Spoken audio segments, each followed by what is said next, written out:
Deseo agradecer a los organizadores por invitarme a hablar ante este congreso hoy. Espero que disfruten esta conferencia y yo he disfrutado mucho la visita a este bellísimo país, así que muchas gracias.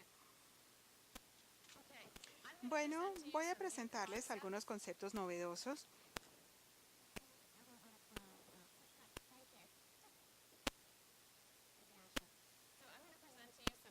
Voy a presentarles algunos conceptos nuevos en la patogénesis del reflujo gastroesofágico y que espero tratar de convencerlos de que todo lo que mi compañero les acaba de decir sobre la patogénesis efectivamente es correcto.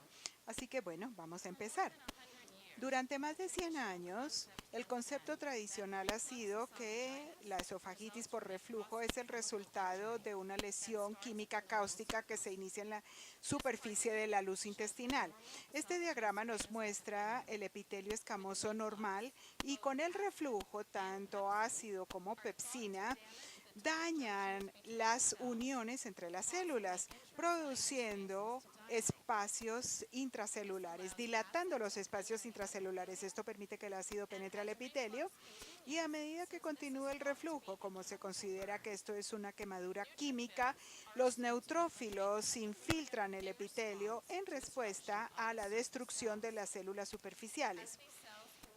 A medida que las células siguen muriendo, se considera que esto desencadena una respuesta proliferativa que produce hiperplasia vasocelular y papilar para reemplazar el epitelio escamoso dañado por el reflujo. En base a este modelo de esofagitis por reflujo, los tratamientos actuales están dirigidos a prevenir la lesión cáustica producida por el ácido utilizando agentes como los inhibidores de la bomba de protón. Sin embargo, ¿qué pasaría si la lesión cáustica inducida por el ácido no es el culpable fundamental en la patogénesis de la esofagitis por reflujo? Las lesiones químicas cáusticas deben desarrollarse rápidamente, pero nuestro grupo empezó a utilizar un modelo en ratas de esofagitis por reflujo y observamos en este modelo que la esofagitis erosiva puede tomar semanas en aparecer después de la inducción quirúrgica de reflujo en estos modelos en ratas. De manera que si la esofagitis por reflujo es simplemente el resultado de una lesión cáustica, entonces ¿por qué hay tanta demora entre el inicio del reflujo y la aparición de la esofagitis? Este es el modelo que utilizamos. Aquí tenemos una fotografía de una de las ratas demostrando la anastomosis esófago-duodenal. Esta operación eventualmente produce esofagitis severa por reflujo y luego utilizamos este modelo para estudiar los eventos histológicos precoces en el desarrollo de la esofagitis por reflujo. Aquí tenemos una sección, un corte histológico de uno de nuestros animales operados. Pueden ver acá que no hay inflamación epitelial, la lámina propia, ni en las capas submucosales. Esto es un corte histológico y en el día 3 después de la operación en uno de nuestros animales, podemos observar que las células epiteliales de superficie después de 3 días de reflujo no tienen daño. Y la única inflamación aparente que observamos en el modelo son estos pocos linfocitos en la capa submucosal. Después de una semana de la duodenostomía esofágica, observamos la hiperplasia de vasocelular, aunque las células superficiales seguían intactas y no había erosiones en la superficie.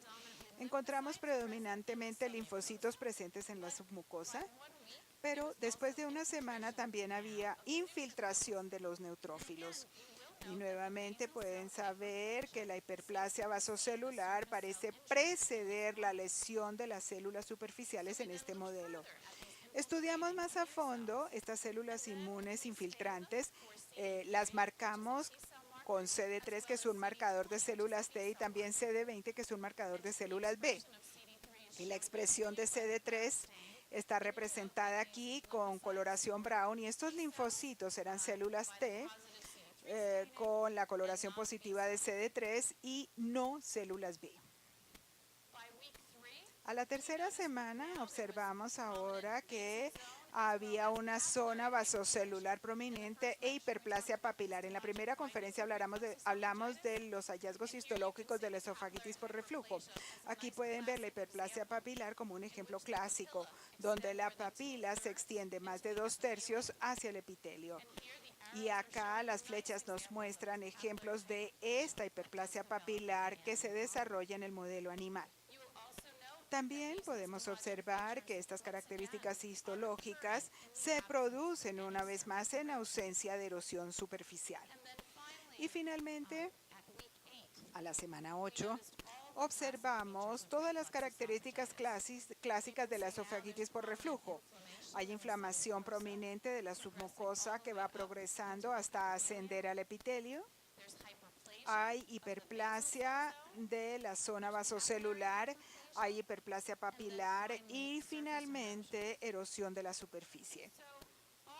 Entonces, nuestras observaciones no respaldan el concepto de que la esofagitis por reflujo se desarrolle como una lesión por un químico cáustico que daña las células epiteliales en la superficie y luego va profundizando hacia las capas más abajo.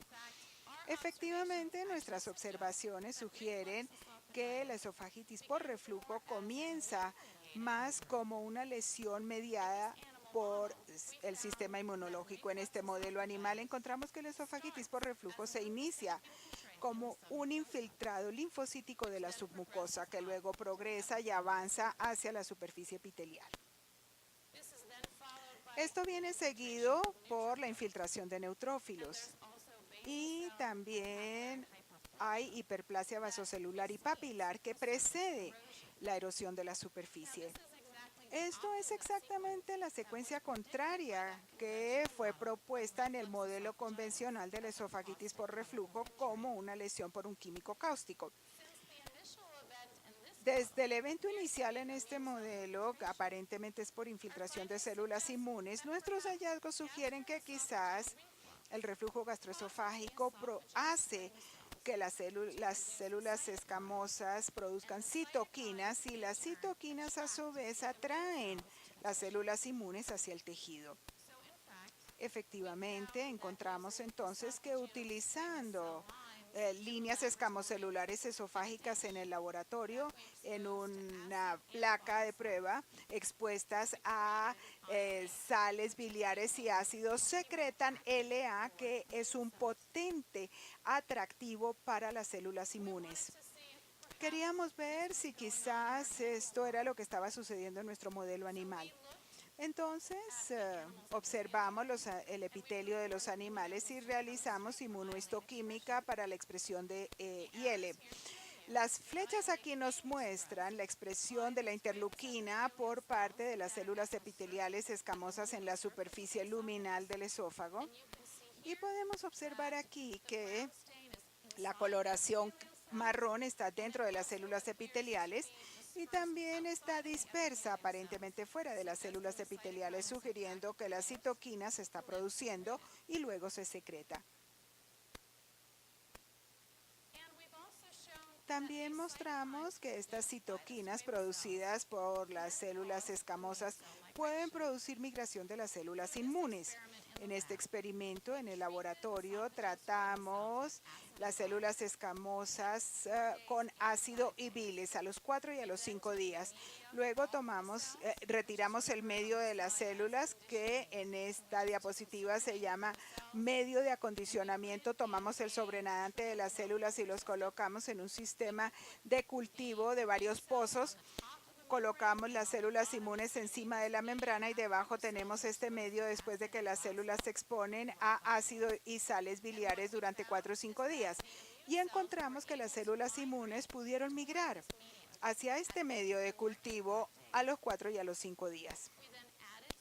Luego le agregamos al medio de cultivo un anticuerpo bloqueador de interleuquina y encontramos que las células inmunes en este experimento son células T. Todavía podían migrar en menor cantidad, pero no estadísticamente significativa, sugiriendo que la interleuquina 8 participa en el reclutamiento de las células en el epitelio, pero no es la única citoquina que pueden producir estas células en respuesta a sales biliares y ácido. Repetimos el experimento. En esta oportunidad observamos la migración de neutrófilos. Pueden ver, igual que antes, que el ácido y la bilis hizo que los neutrófilos migraran. En esta oportunidad, al agregar el anticuerpo bloqueador de interleuquina 8, pudimos reprimir el movimiento de los neutrófilos en respuesta al medio de acondicionamiento, sugiriendo que la interleuquina 8 producida por las células esofágicas escamosas hace que los neutrófilos migren. A diferencia de lo que cabe esperarse de una lesión química, en un modelo en rata de reflujo gastroesofágico, la esofagitis por reflujo comienza con los linfocitos en la submucosa, que luego progresa hacia la superficie. La hiperplasia vasocelular y papilar precede el desarrollo de las erosiones en la superficie. Las células escamosas esofágicas expuestas al ácido y a ácidos biliares secretan citoquinas, incluyendo la interleuquina 8. Y esas citoquinas inducen la migración de neutrófilos y de células T. Entonces, nuestros hallazgos sugieren que la esofagitis por reflujo puede ser el resultado de una lesión inflamatoria mediada por citoquinas. En general, podemos decir que nuestros hallazgos en el modelo animal respaldan este tipo de concepto alternativo en el cual la esofagitis por reflujo se inicia como mediada por citoquinas, lesión inflamatoria mediada por citoquinas. En nuestro modelo, el reflujo gastroesofágico causa que las células epiteliales esofágicas produzcan y secreten estas citoquinas. Estas citoquinas luego causan la migración de linfocitos inicialmente a la submucosa y posteriormente avanzan hacia la superficie del esófago. Y luego más adelante tenemos infiltración de neutrófilos y tenemos hiperplasia papilar y de células basales antes de esta erosión superficial. Si este modelo se puede aplicar a humanos, entonces las terapias futuras pueden dirigirse a prevenir esta inflamación mediada por citoquinas. Ya en la conferencia anterior se habló de que los inhibidores de la bomba de protones se utilizan y mejoran la esofagitis por reflujo, suprimiendo la producción de ácido gástrico. Pero los datos recientes sugieren que los inhibidores no solamente inhiben la producción de ácido gástrico. De hecho, se ha mostrado que también tienen un efecto potencial antiinflamatorio. Por ejemplo, los inhibidores de bomba de protones tienen propiedades antioxidantes. También se ha mostrado que tienen efectos inhibitorios en la función de los neutrófilos y reducen la producción de citoquinas con células epiteliales y endoteliales por parte de estas células y también reducen la producción de moléculas de adherencia a través de las células endoteliales y neutrófilos, y estos efectos pueden afectar la habilidad de las células inmunes para migrar y entrar al tejido. Voy a mostrarles datos del grupo que trabaja en el área del esófago, explorando cómo el efecto antiinflamatorio posible de los inhibidores puede tener un beneficio en la esofagitis por reflujo, independiente de su efecto en la supresión de la producción de ácido gástrico. Para estos estudios, lo que hicimos fue que nosotros creamos este tipo de líneas de células escamosas esofágicas normales inmortalizadas por telomerasa de pacientes que recibíamos en la unidad. Colocamos las células en un plato, lo inyectamos con telomerasa y aquí tenemos crecimiento de células escamosas en el plato y crecen también en capas de fibroblastos alimentados. Vemos aquí telomerasa que permite que crezcan de forma indefinida en el plato, pero no se transforman, no son malignas, no son líneas escamocelulares cancerosas para nada. Lo que hicimos en este caso fue tratar estas líneas y los nombres de las líneas son células normales esofágicas, dice G de un paciente que tiene reflujo pero no tiene esófago de Barrett. Y NIS, escamos celulares normales, B de un paciente que tiene esófago de Barrett en la parte del esófago distal, epitelio escamoso por encima del Barrett. Y voy a mostrarles datos interesantes al respecto más adelante. Y quiero que traten de recordar que G es Gordon and Barrett y G es también los expusimos a ácido y bilis. Y miramos la expresión de interleuquina 8 en las células. Vemos aquí que ácido y bilis llevan a un aumento en la producción de IL-8 al nivel de la célula de ARN mensajeros de presencia de omeprazol micromolar 37, rango fisiológico en el plato que se puede obtener en el paciente. Vemos aquí una reducción en la expresión de IL-8. Son células escamosas en un plato sin ácido, sin células parietales, sin estómago. Entonces, esta reducción es independiente de cualquier efecto sobre el ácido gástrico y su secreción. Luego queríamos ver si este tipo de efecto produce un aumento y también influye en la secreción para que el IL-8 logre que esas células inmunes lleguen al tejido. Las células tienen que, mirando esta secreción de proteínas, vemos aquí cuando se trata con ácido y bilis, tenemos secreción de la célula y podemos bloquear esta secreción utilizando omeprazol. Ahora las células ya no producen ni secretan IL-8 y este efecto es independiente totalmente de cualquier efecto sobre la secreción de ácido gástrico.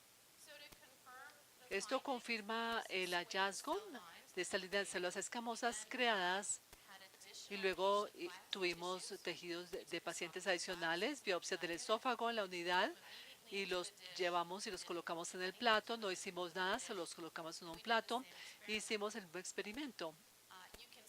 Podemos observar con sales biliares y ácido en los pacientes hubo un aumento en la secreción de IL-8 que se podía suprimir agregando inhibidores de bomba de protones a estas células del plato.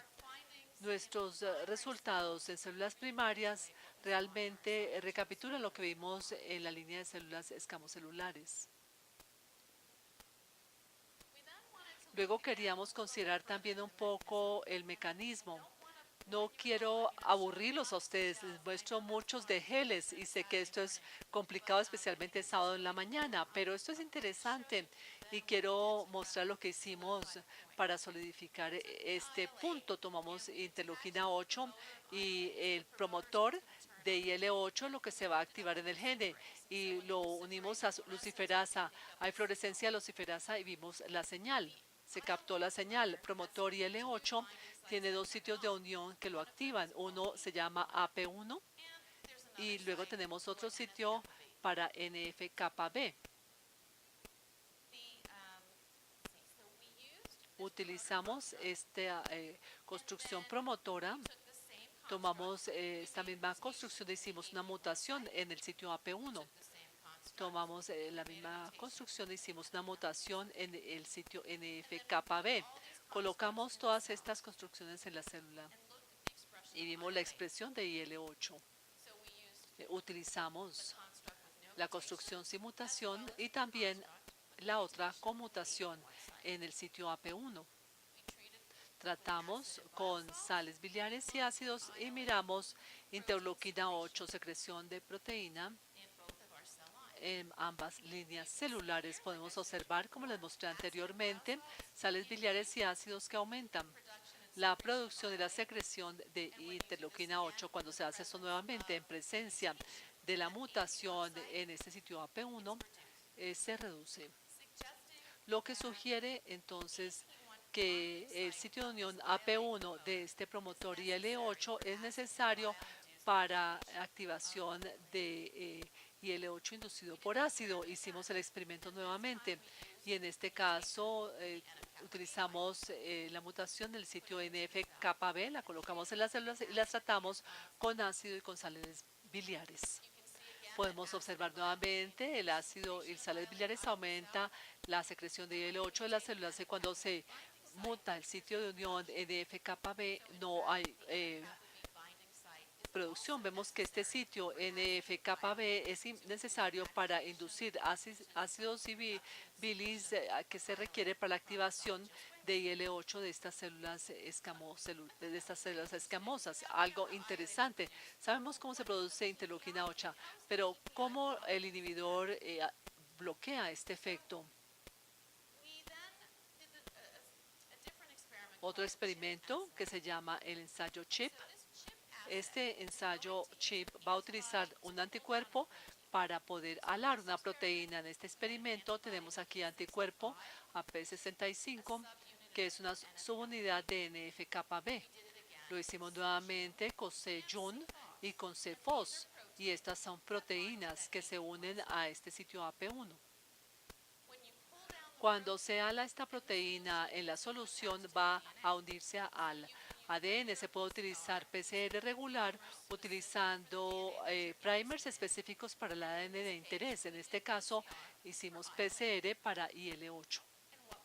Y lo que encontramos en este caso, si se trata de células con ácido y bilis, hay un aumento en la adherencia en la unión de P65 al ADN de IL-8. Hay un aumento de la unión de C-Jun y también de C-Fos al ADN del IL-8. Lo hicimos nuevamente. Esta vez colocamos aquí omeprazol en la solución. Y podemos ver en este caso que omeprazol suprime la unión, la adherencia de P65 al IL-8, al ADN de IL-8. Lo mismo también para C-Jun y lo mismo para C-Fos. Recuerden nuevamente que son células en un plato, no hay ácido en el sistema para nada. O sea, que se trata de un efecto antiinflamatorio directo de estos inhibidores de bomba de protones que, además de su efecto sobre la secreción de ácido, pueden contribuir hacia la cicatrización de la esofagitis por reflujo que vimos en los pacientes en la conferencia anterior. Entonces, tal vez al prevenir este tipo de inflamación, podríamos tal vez prevenir las complicaciones y el desarrollo del esófago de Barrett, que es el resultado de la esofagitis por reflujo. Voy a hablar un poco de este tipo de complicaciones pépticas, acidopépticas, que se presentan. Sabemos que el consenso sobre la patogenia de Barrett empieza con el reflujo de ácido y bilis y de otros materiales nocivos del estómago hacia el esófago. Esto daña la mucosa del esófago, que es reparada por la regeneración de células que estaban allí anteriormente, en este caso por la regeneración de células escamosas del esófago, pero en el reflujo crónico a veces esto no sucede. En vez se repara el esófago a través de metaplasia columnar, reemplazando estas células escamosas con células columnares. Tal vez entonces el reflujo puede de hecho alterar la expresión de genes esofágicos y las señales tipo pathway para causar un transcompromiso de las células progenitoras que están ubicadas en el esófago, lo que lleva a la formación de células columnares y no células escamosas esofágicas. Si este es el caso, entonces, ¿dónde estas células progenitores que originan la metaplasia de Barrett provienen? ¿De dónde provienen? No sabemos exactamente de dónde provienen, pero ha habido varias teorías. Y recientemente el debate apareció nuevamente en la literatura con hallazgos nuevos e interesantes. Durante más de una década, la teoría era que se trata de células progenitoras residentes esofágicas ubicadas en la capa basal epitelial del esófago escamoso o en los ductos columnares de las glándulas submucosas esofágicas. Estas células normalmente se diferencian en células escamosas, pero parecería diferenciarse en este caso en células columnares.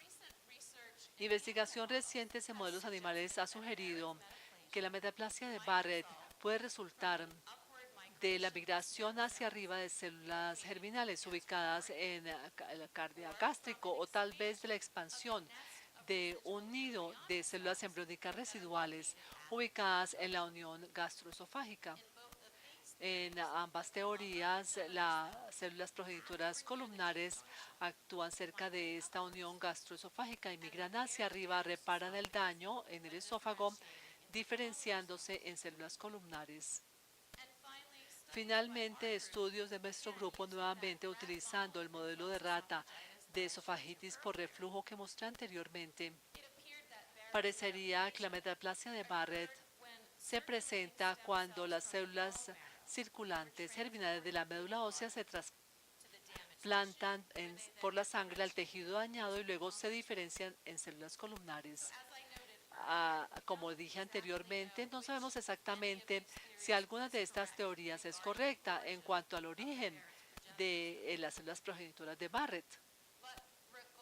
Pero cualquiera que sea de dónde provengan estas células progenitoras, una vez que están en el esófago, para que este transcompromiso ocurra, estas células progenitoras deben cambiarse del desarrollo de una célula escamosa hacia una célula columnar. Si uno va a mirar los estudios que consideran cómo cambiar una célula escamosa a una columnar, hay que entender un poco la parte de marcadores fenotípicos que utiliza este estudio para tratar de ver de qué tipo de células se trata. El epitelio escamoso puede estar caracterizado por la expresión de estos marcadores escamosos P63, CK14, CK5 y SOX2. Las células columnares que se pueden encontrar en el estómago pueden ser caracterizadas por la expresión de MUC5AC, CK20 y la ausencia de células calciformes. El epitelio columnar que se puede encontrar en el intestino puede ser caracterizado por MUC2, CDX2, TFF3, vilina CK20 y células calciformes. Y yo sé que incluso en la literatura clínica que ustedes leen, algunos de estos marcadores están presentándose el patrón de coloración de citoquelatinas de CK20 y 18 y la diferencia entre metaplasia intestinal gástrica y esofágica. Por tanto, simplemente quiero darles a ustedes los marcadores que considero que se mencionarán más. TFF3, no sé si ustedes han oído algo sobre el Cytosponge para hacer tamizaje para el esófago de Barrett, una esponja, una citoesponja. Usted la coloca en el esófago con una cuerdita y toma la citoesponja, nuevamente la saca y se toma las células epiteliales que están en la citoesponja y luego se hace inmunohistoquímica para TFF3 como un marcador de metaplasia intestinal de Barrett. Y quería simplemente presentarles como una visión para que se familiaricen con algunos marcadores que se van a mencionar con más frecuencia en un futuro. Ahora que entendemos un poco sobre estos marcadores que pueden diferenciar los fenotipos celulares, este es un estudio presentado en DW 2012 y no se ha publicado aún sobre cómo la esofagitis por reflujo puede de hecho causar un tipo de transcompromiso de estas células esofágicas. En este modelo animal, durante 6 semanas y más allá hubo epitelio escamoso inflamado. Este epitelio expresa los marcadores P63 y CK14, pero no expresó marcadores intestinales. A las 12 semanas se observó este tipo de zona de transición entre el esófago escamoso y el yeyuno, que contenía células columnares no calciformes, y algunas de estas células expresaban marcadores escamosos P63 y CK14, pero también se encontró que las mismas células expresaban los marcadores intestinales TFF3, MUC, 5AC y CDX2.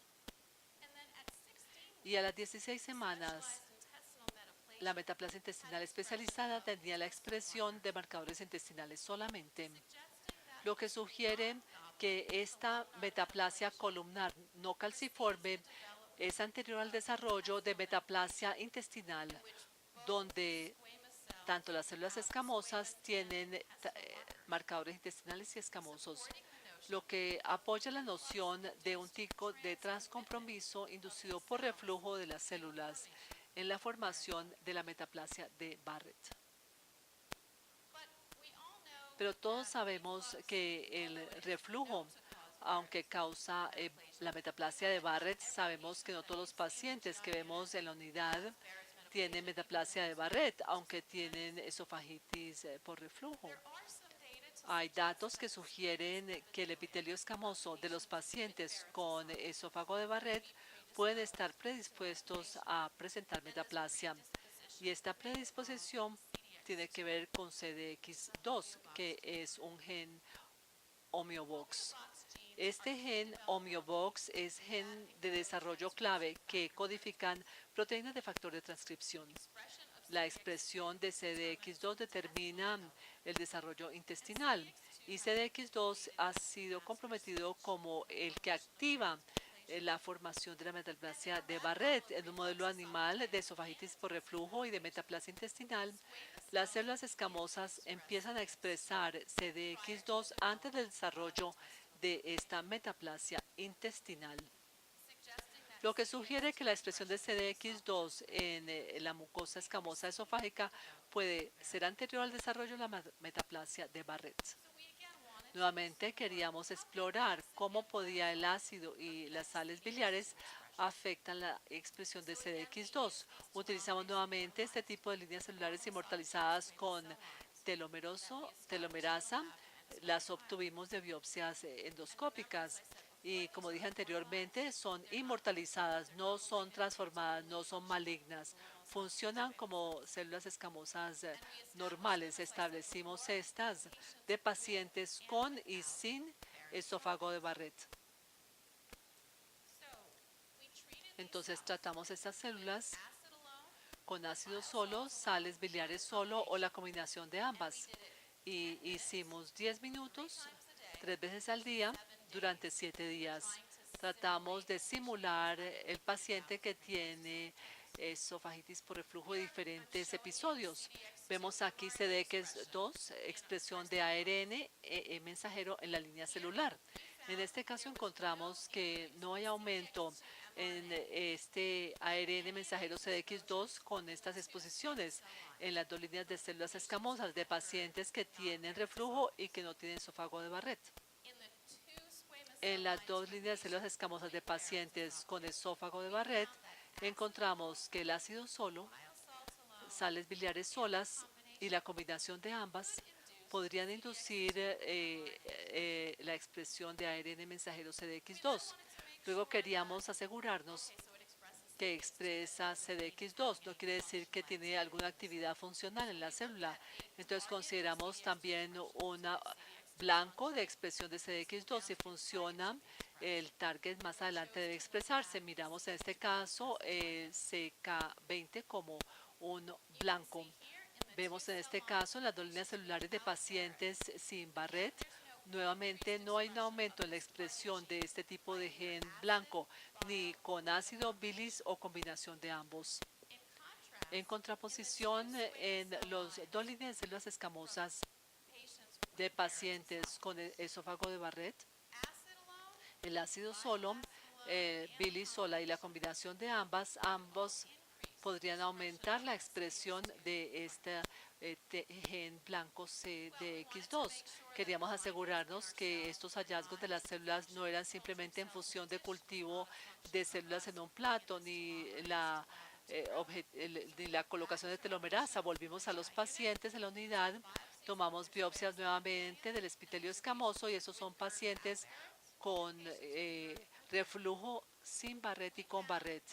Encontramos que 1 de cada 10 pacientes con reflujo y sin Barrett tenían expresión CDX2 ARN mensajero, mientras que 7 de 10 tenían expresión de CDXD en el esófago escamoso, en la parte escamocelular esofágica. Tal vez en el epitelio escamoso esofágico diferencias en la expresión mediada por reflujo de los genes que regulan el fenotipo celular como CDX2 puede ser la razón por que algunos pacientes con reflujo desarrollan esófago de Barrett y otros no. Y tal vez los marcadores moleculares como CDX2 podrían ser utilizados para seleccionar aquellos pacientes que están predispuestos al esófago de Barrett para tamizaje endoscópico. Bueno, quiero simplemente mostrarles a ustedes la unidad esofágica en Dallas. Aquí tenemos uno de nuestros pacientes que estudiamos, pacientes entre comillas. Y aquí tenemos el cirujano experto en ratas. No sé si ustedes pueden ver aquí, este es el doctor Speckler, que está haciendo cirugía en la rata. Y él debería seguir con gastroenterología y no con cirugía. Y aquí tenemos el resto de nuestro equipo en la unidad con colaboradores de otros sitios y los que financian nuestros estudios. Gracias por su atención.